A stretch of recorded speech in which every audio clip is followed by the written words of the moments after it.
మరి ఈ సమాజాన్ని గాడి తప్పించాలి, లేకపోతే ఈ ధర్మాన్ని నాశనం చేయాలి అనుకునేటువంటి శక్తులు, దుష్ట శక్తులు, అసుర శక్తులు ఎవరి మీద దాడి చేస్తాయి? ముందు బ్రాహ్మణుల మీద, మునుల మీద, మహర్షుల మీద దాడి చేస్తాయి. అంటే ప్రమాదాలు అనేవి వాళ్ళకి ఎక్కువ పొంచి ఉంటాయి. అందుకే బ్రాహ్మణుల్ని, మునుల్ని రక్షించాను అని చెప్పి అంటాడు.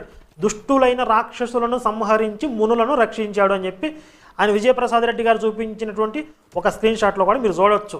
అంటే ఇక్కడ దుష్టులైన రాక్షసుల్ని మాత్రమే సంహరించాడు. మళ్ళీ అందులో రాక్షసులందరినీ, అసురులందరినీ సంహరించాడని కాదు. ఆ రాక్షసులలో కూడా మరి భగవంతుడికి పరమభక్తులు ఉన్నారు. ఉదాహరణకి ప్రహ్లాదుడు రాక్షసుడే కదా, హిరణ్యకశిపుడు పుత్రుడే కదా, రాక్షస రాజుకి కుమారుడు.